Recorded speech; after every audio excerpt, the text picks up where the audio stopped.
오늘 또 어버이 주일에 참석하신 우리 사랑하는 성도들, 그리고 중층에 있는 귀하신 성도들, 주의 은혜와 예수 임마누엘 구원의 은혜가 여러분과 함께 하시기를 주의 이름으로 축복합니다.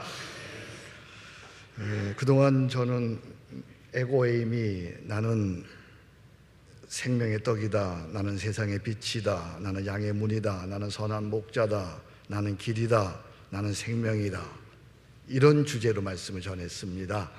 시리즈로 말씀을 전했는데 5월달이니까 한 번쯤은 가정에 대한 말씀을 전해야 할 것 같아서 오늘은 이런 가정을 이루게 하소서, 이런 가정이 되게 하소서, 이런 주제로 말씀을 들을 때에 여러분의 가정이 하나님 나라로 회복되는 은혜가 있기를 소원합니다.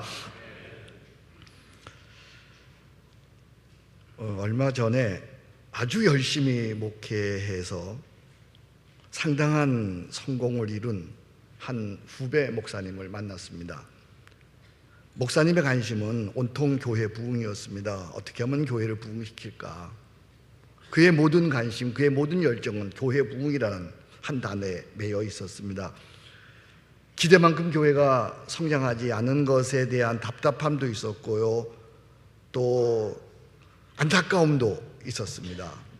그러면서 저에게 교회 부흥에 대한 조언을 해달라고 합니다. 목사님이 교회를 부흥시켰으니까 교회 부흥에 대한 조언을 해 주십시오. 그래서 제가 그가 원하는 답이 아닌 줄 알면서도 굳이 이렇게 말해 주었습니다. 교회 부흥은 전적으로 하나님의 은혜입니다. 내가 알기로 교회 부흥보다 더 우선적인 것이 있습니다. 그것은 하나님의 뜻을 이루는 것입니다. 우리가 목사로서 목회하면서 실수하는 것이 있는데 내 소원과 욕심을 하나님의 뜻으로 착각하는 것이요, 무엇을 하든 정말 하나님의 뜻이 무엇인지 묻고 또 물어서 하나님의 분명한 사인이 있으면 그때 행하시오. 그리고 내가 하나님을 위해 무슨 큰 일을 한다고 생각하지 마시오. 우리는 하나님의 나라라고 하는 거대한 다리를 놓는데 아주 작은 조약돌로 쓰임받는 것에 불과하오. 그보다는 내가 생각할 때 먼저 좋은 남편이 되시오. 그 다음 좋은 아빠가 되고, 그리고 좋은 목사가 되시오. 좋은 목사가 되는 것에 더 관심을 가져보시오.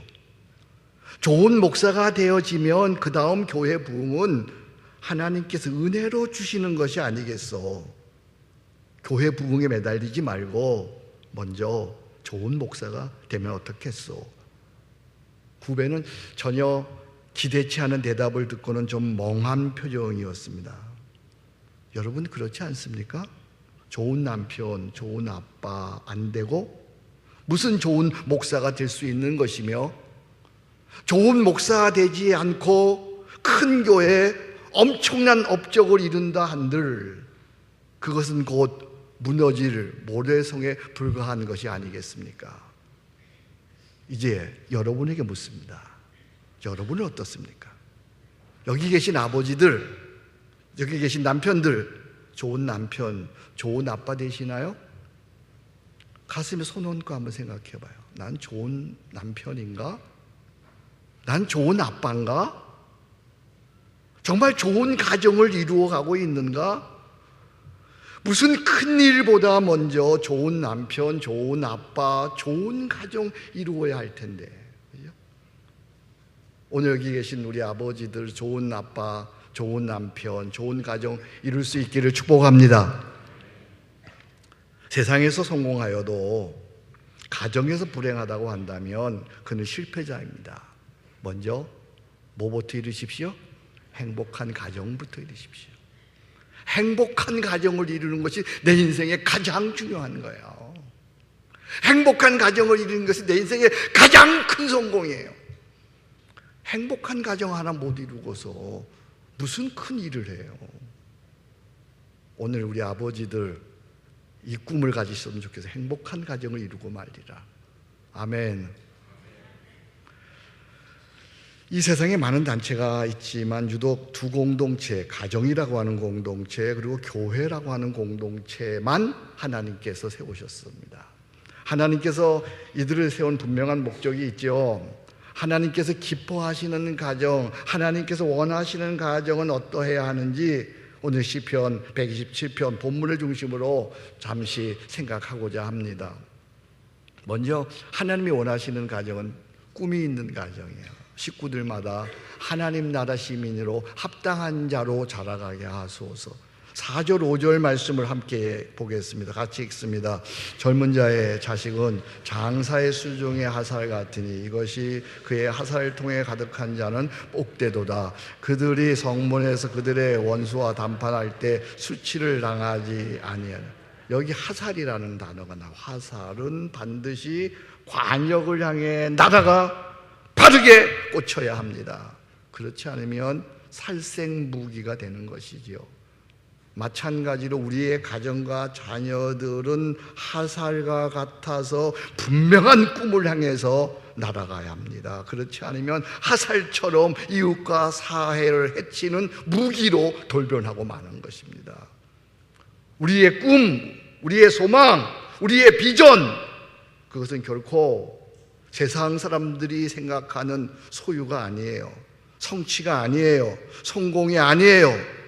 우리의 꿈은 하나님 나라, 킹덤 오브 갓, 하나님의 나라여야 합니다. 생각해 보세요. 우리가 어떻게 다 1등이 돼요? 어떻게 다 사장이 돼요? 어떻게 다 회장이 돼요? 어떻게 다 대표가 돼요? 어떻게 다 최고가 돼요? 어떻게 다 대통령이 되는 겁니까? 이런 꿈을 안고 살면 평생을 쫓기면서 비교의식에 시달리다 결국은 실패자로 전락하고 마는 거예요. 인생의 관역이 잘못되니까 평생을 쫓기면서 사는 거예요. 열심히 살았는데 그 성공을 위해서 다 포기하고 살았는데 옆에 보니 나보다 더 잘하는 저 잘 나가는 사람이 있습니다. 결국은 실패자가 되는 거예요. 그리고 어느 날은 그 자리마저 빼앗기고 나와야 되는 거예요. 이것처럼 억울한 일이 어디 있어요? 아닙니다.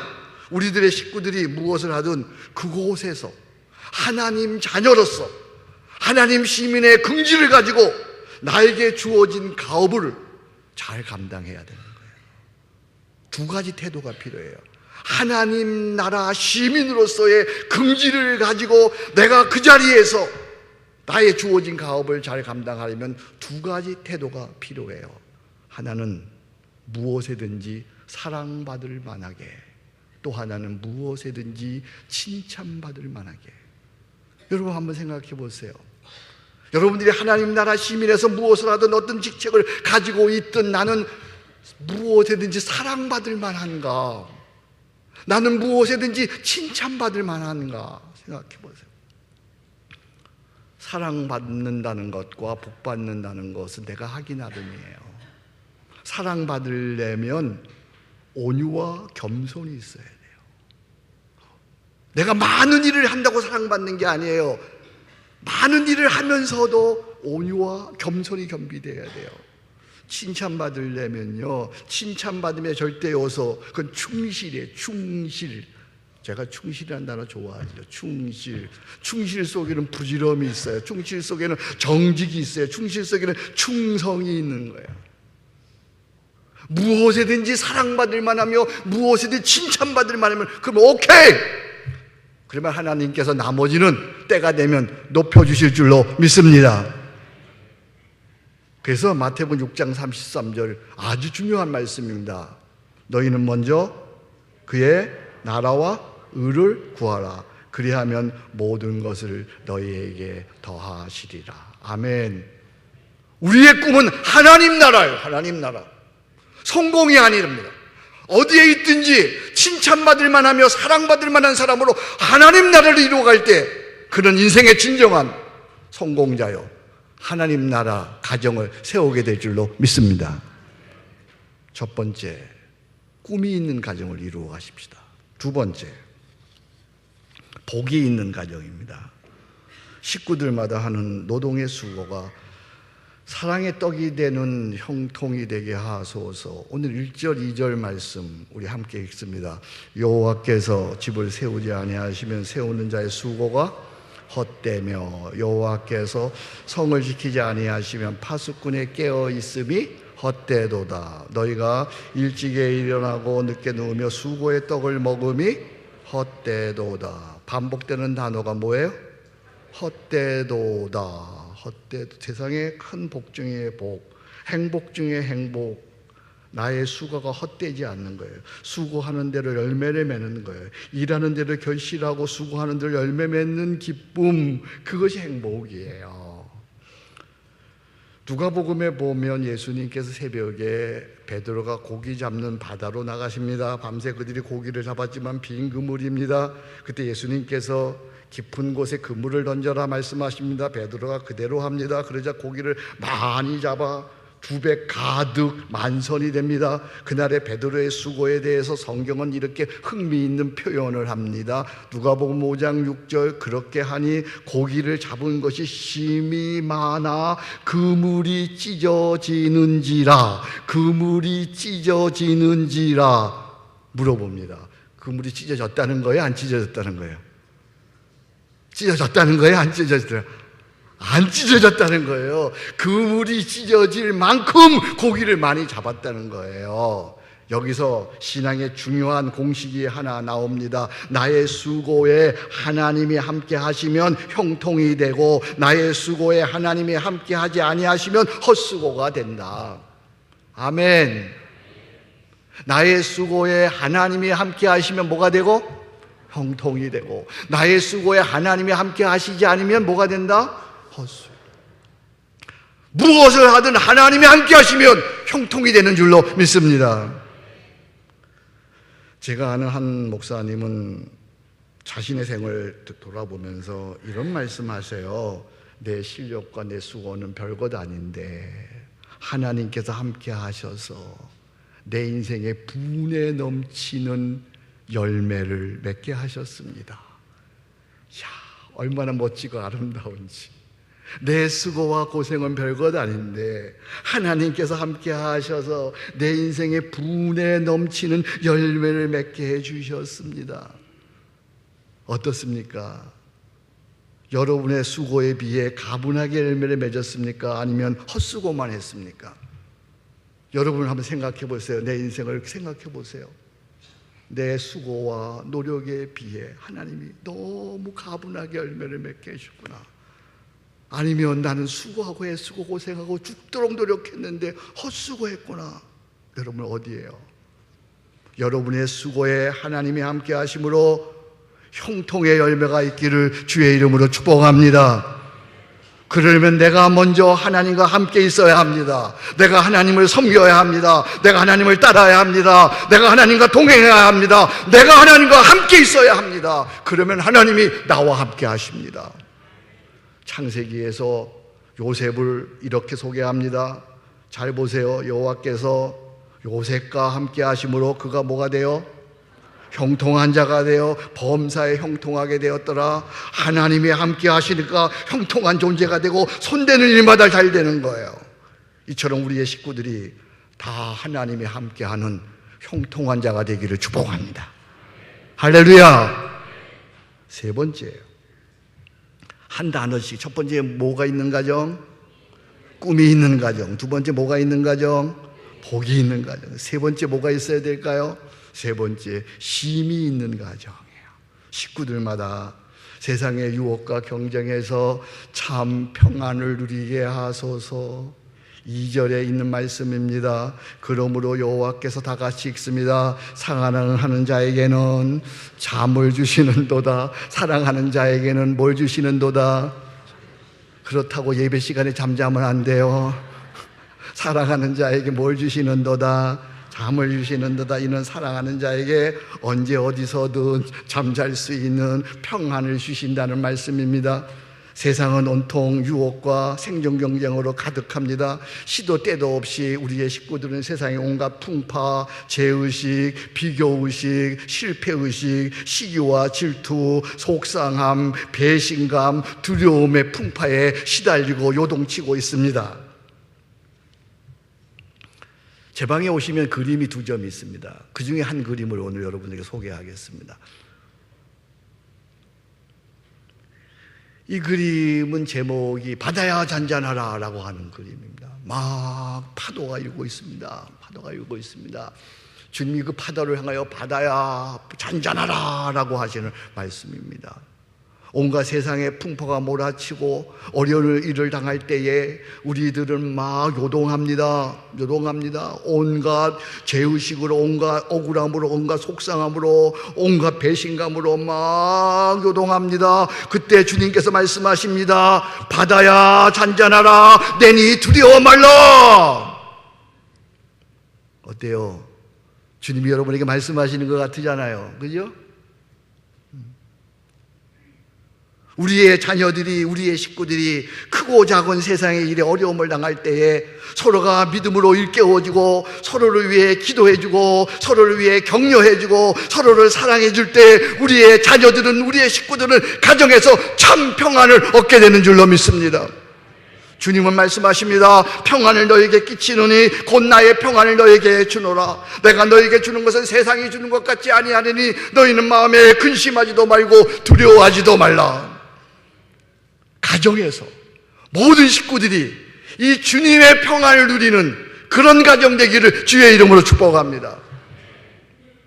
우리의 가정은 이런 가정이어야 돼요. 첫 번째 뭐가 있는 가정? 꿈이 있는 가정. 두 번째 뭐가 있는 가정? 복이 있는 가정. 세 번째 뭐가 있는 가정? 참 쉼이 있는 가정. 하나 더 남았어요.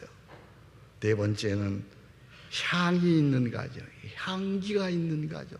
식구들마다 함께 예배하는 것으로 친밀함을 누리게 하소서. 1절 말씀을 다시 한번 보겠습니다. 여호와께서 집을 세우지 아니하시면 세우는 자의 수고가 헛되며 여호와께서 성을 지키지 아니하시면 파수꾼의 깨어 있음이 헛되도다. 그렇습니다. 우리의 인생은 무엇이든 하나님이 함께 하시지 않으면 다 헛된 것이 되고 마는 것입니다. 그래서 우리는 먼저 하나님께 예배해야 합니다. 하나님이 함께 하시지 아니하시면 우리의 모든 것은 다 헛된 것이 되기 때문에 우리의 가정에서 먼저 예배해야 합니다. 예배한다는 것은 인간의 한계성을 인정하는 것입니다. 나아가 하나님께 주의 다스림을 구하는 것입니다. 우리의 식구들이 다 같이 한 마음으로 예배할 때 인간의 한계성을 넘어서는 진정한 소통이 있을 수 있습니다. 진정한 가족애를 누릴 수 있는 것입니다. 가정의 식구들이 함께 모여 예배할 수 있다면 그 가정은 복된 가정이요, 그 가정은 승리한 가정인 줄로 믿습니다. 온 식구가 함께 모여 예배할 수 있다면 고마워라 임마누엘. 할렐루야. 한 가정이 예배하는 가정이 되기 위해서는 무엇보다 아버지의 소임이 중요해요. 아버지 역할이 참 중요해요. 아버지가 그 가정의 리더가 되고 아버지가 그 가정의 제사장이 될 때에 그 가정은 비로소 하나님이 세우시는 가정이 될 수 있는 거예요. 우리 교회에 마도와이즈 교실이 있어요. 그래서 어머니들을 성경적으로 세워가는 교실이에요. 참 감사합니다. 잘하는 일입니다.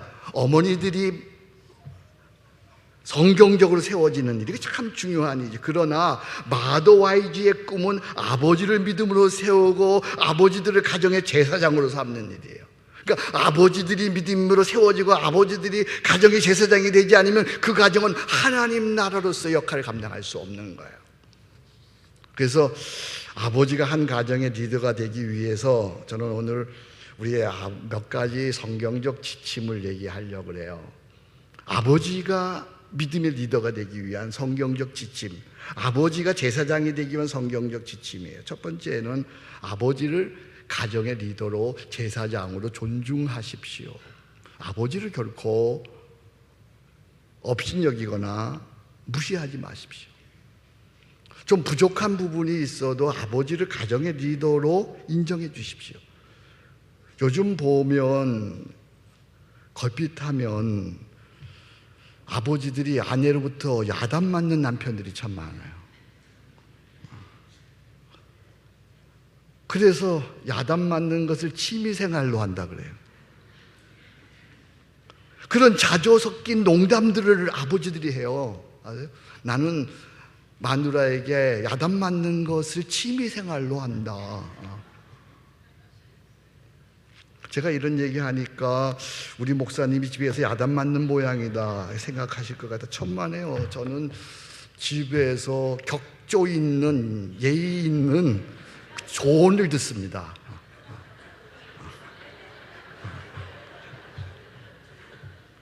정말 여러분들이 아버지를 세워주세요. 아버지를 세워줘야 돼요. 아버지를 아버지답게. 그래야만 하나님의 복이 임하는 가정이 될 수가 있어요. 아버지들의 믿음이 얼핏 부족한 듯 보여도 그 속에는 보이지 않는 진국한 믿음이 감추어져 있어요. 그 안에 있는 믿음을 보고 인정하고 격려하십시오. 어머니들에게 부탁합니다. 아버지가 그 가정에 예배 제사장으로 세워지는 그날이 속히 오도록 기도하십시오. 그렇게 되려면 먼저 아버지의 권위를 세워주십시오. 아버지의 권위를. 집에서 아버지의 권위를 세워줘야 돼요. 두 번째는 자녀들의 인생의 중요 결정을 아버지와 의논하도록 하십시오. 결코 어머니가 자녀들의 인생을 주도하지 말아야 합니다. 그러면 자녀들이 장성해서도 엄마 품에 매여 있는 유약한 마마보이, 마마걸이 되는 거예요. 요즘 자녀들이 장성해서 회사에 가가지고 중요한 결정을 할 때에 자기 엄마한테 전화 안 되는 거 아니에요? 어머니들께서 자녀들이 아버지를 존중하고 친밀하게 대화할 수 있도록 지혜롭게 기회를 자꾸 제공해 주어야 돼요. 주요 결정은 아버지에게 가서 상의하도록 중재 역할을 우리 어머니들이 해주시기를 바랍니다. 세 번째는 자녀들의 큰 필요는 아버지가 제공하도록 하십시오. 사소한 용돈은 엄마가 주는 거죠. 그러나 인생의 중요한 결정에 필요한 자금은 자녀들이 아버지에게 받도록 하십시오. 항상 이런 자세로 남편을 대하면 좋겠어요. 제 생각은 이래요. 그러나 이 가정의 리더는 아버지 당신이니까 당신이 결정해 주세요. 당신이 결정하면 저는 순종하겠습니다. 우리 돈이 없잖아요, 남편들이요. 다 여자들이 돈 갖고 있잖아. 그죠? 근데 남편이 결정하면 아내가 주는 거야. 아내가 주는 거. 이거 봐요. 아멘을 안 해요. 가정의 중요한 결정권과 재정권을 아버지에게 돌려주십시오. 아멘. 이 남자들만 아멘 하네. 다시요. 가정의 주요 결정권과 재정권을 아버지에게 돌려주십시오. 이래야 가정의 질서가 회복되고 아버지가 제사장이 되어서 예배가 살아날 때 하나님의 다스림이 있는 향내나는 가정이 되는 것입니다. 한 아버지가 있었습니다. 그 아버지는 젊은 날에 이렇게 기도했죠. 하나님, 저로 하여금 이 세상을 변화시킬 수 있는 강력한 힘을 주십시오. 그러나 하나님은 그 기도에 침묵하셨습니다. 그 아버지가 중년이 되어 기도했습니다. 하나님, 그러면 저에게 가정만이라도 변화시킬 수 있는 힘을 주십시오. 그러나 하나님은 그 기도에도 침묵하셨습니다. 이제 아버지가 노인이 되었습니다. 기도합니다. 하나님, 이제는 저 자신만이라도 변화시킬 수 있는 힘을 주십시오. 그러자 하나님께서 이제야 내 기도가 응답되었느니라. 우리 아버지들 착각하지 마세요. 무슨 대단한 일을 하고 무슨 위대한 일을 한다고 생각하지 마세요. 아닙니다. 먼저 나 자신부터 변화하십시오. 먼저 좋은 남편 되십시오. 좋은 아버지가 되십시오. 먼저 내가 좋은 남편, 아버지가 되어질 때에 가정도 이웃도 사회도 변화되어지는 것입니다. 무슨 큰일을 하기보다 먼저 좋은 남편, 좋은 아버지 되어 행복한 가정을 이루십시오. 행복한 가정을 이루기 위해서 우리가 함께 세워가야 한 가정에 대한 꿈, 기도가 있어야 하죠. 다음은 하나님의 목적에 따른 바로 그 가정에 대한 기도입니다. 한번 보세요. 주여, 이런 가정이 되게 하소서. 꿈이 있는 가정, 식구들마다 하나님 나라 시민으로 합당한 자로 살아가게 하소서. 복이 있는 가정, 식구들마다 하는 노동의 수고가 사랑의 떡이 되는 형통이 되게 하소서. 힘이 있는 가정, 식구들마다 세상의 유혹과 경쟁에서 참 평안을 누리게 하소서. 향이 있는 가정, 식구들마다 함께 예배하는 것으로 친밀함을 누리게 하소서. 그리하여 주여 우리의 가정이 하나님 나라가 되게 하소서. 이게 우리의 가정의 기도예요. 여러분들이 필요하시면 얼른 핸드폰으로 찍으세요. 제가 한 번 더 읽어드릴게요. 주여 이런 가정이 되게 하소서. 꿈이 있는 가정, 식구들마다 하나님 나라 시민으로 합당한 자로 자라가게 하소서. 복이 있는 가정, 식구들마다 하는 노동의 수고가 사랑의 떡이 되는 형통이 되게 하소서. 힘이 있는 가정, 식구들마다 세상의 유혹과 경쟁에서 참 평안을 누리게 하소서. 향이 있는 가정, 식구들마다 함께 예배하는 것으로 친밀함을 누리게 하소서. 그리하여 주여 우리의 가정이 하나님 나라가 되게 하소서. 기도합니다. 하나님 감사합니다. 5월 가정의 달에 우리의 가정을 생각합니다. 우리의 가정이 꿈이 있는 가정, 복이 있는 가정, 힘이 있는 가정, 향이 있는 가정, 하나님 나라가 되게 하여 주옵소서. 예수님 이름으로 기도합니다. 아멘.